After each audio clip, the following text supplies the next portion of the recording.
A huge international story that didn't seem to get much play in the United States involved a gigantic terrorist attack in Kabul, which claimed the lives of as many as 150 people. Now, this terrorist attack was done in the form of a bomb during rush hour, and that's the reason why so many people died as a result. Over 150 entirely innocent Afghan sons and daughters were killed, and more than 300 were brought to hospitals with burns, lacerations, and amputations. So these are Muslim victims of extreme terrorism, and so many people died, but yet no one seems to really care about it or talk about it. There's no moment of silence for the 150 innocent women and children and families that have died as a result of this terrorist attack. It's not on anyone's radar because, hey, they're not from the Western world, they're not Americans, they're not from the UK, so who cares? The bombing took place during Wednesday morning's rush hour when a truck exploded in the diplomatic zone of central Kabul. The blast shattered windows at the presidential palace. Also, Afghanistan's intelligence service believes the Haqqani network, a Taliban affiliated group in Pakistan, carried out the attack. Yeah. Now, this Taliban affiliated group is angry at the fact that even though the United States pulled out of Afghanistan in 2014, there's still a pretty strong US military presence there. And so they're retaliating as a result of that. At least that's one of the theories behind this attack. But regardless of what their motivation was, it was brutal, it was deadly, it was incredibly violent. And I think that it just goes to show you that it's important to emphasize that there are Muslims who are the victims of this type of terrorism as well, yet no one seems to really care much about the terrorism that they have to deal with. And are generally an incredibly high percentage of the victims of terrorism. But yeah, I don't doubt that the US presence has some effect on it, but it seems like this is pretty classic terrorism. It's an attempt to destabilize the government so that the Taliban can get as much power as possible. I mean, when they were talking, the current leader wants to have sort of peace talks because the situation is dire there. And the Taliban responding that there's no point, and it's pointless to have peace talks while a foreign power is within the country. Of course, it's pointless for them because they know that they'll have a stronger negotiating position if the US wasn't trying to prop up the current regime. And we talked at the production meeting on Monday morning about it's bad enough that this situation happened. Obviously, an incredible death toll from one attack, beyond even as much terrorism as we see these days.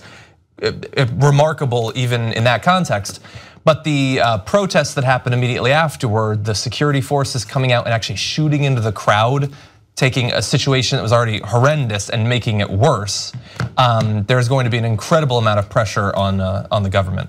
There is, and there are calls for the Afghan leader to step down because of this huge terrorist attack that did claim the lives of 150 people. And I understand why they would want that. But I think that this also provides an example of how important it is for Americans to really rethink their foreign policy, right? Because in a case like this, instead of demonizing people who have also been victimized by terrorism, you reach out and you ask them to help join the fight against terrorism, right? Don't demonize them, don't antagonize them. They're dealing with this the same way people in the United States, well, actually to a higher extent than people in the United States are. And so you want to reach across, the ocean and just essentially tell them like, we want to work with you instead of demonizing them. But unfortunately, that's not the type of rhetoric that we're seeing, and it's not the type of foreign policy that we're carrying out. Well, I think that this is a really important opportunity for President Trump to target the mayor of Kabul on Twitter and to attack him needlessly. I think that there's a new opening. I think he can accomplish a lot. But we do have some video of the scene. It is extremely graphic. So for those of you who get queasy looking at blood, I just want to give you that fair warning. But for those of you who want to see what the scene looked like, let's go to the video. It's B-roll, so you guys continue. So I saw the Brad Pitt movie recently, War Machine, and it was about Afghanistan, and it really was about the banality of killing.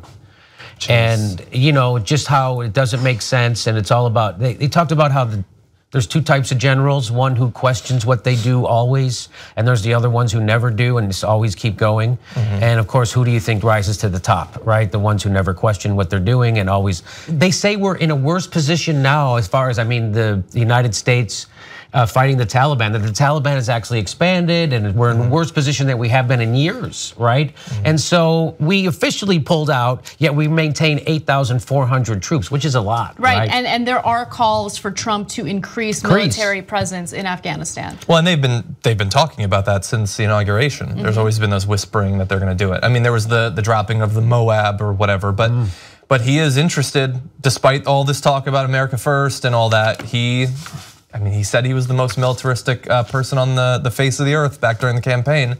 He might well have an opportunity to prove it. Our military presence, our preemptive wars, our foreign policy overall has not been effective. Global terrorism is worse today than it was when we launched a preemptive war into Iraq. And I'm not saying that as a way of trying to amplify military intervention. I'm just saying that what we're doing right now isn't working. And I know it's a little conspiratorial, but I think that it's intentionally set up that way. Because you amplify these wars, you perpetuate war, and there's a big industry there that continues to profit off of it, right? I don't think that the US is genuinely interested in stopping global terror. Because if they were, they would look at the gigantic case study that they have right in front of them showing that our military intervention, our drone strikes, everything that we've been doing has only made matters worse. Wouldn't you, as an intelligent person, take a step back, just reanalyze what you're doing and kind of switch gears? But we haven't done that. If anything, we've expanded Bush-era foreign policy that's been completely disastrous, and I don't see it getting any better under Trump. You don't like ads? I hear you, brother. You know how you can avoid ads for the Young Turks? Become a Young Turks member and get all the content ad-free. TYTnetwork.com/join.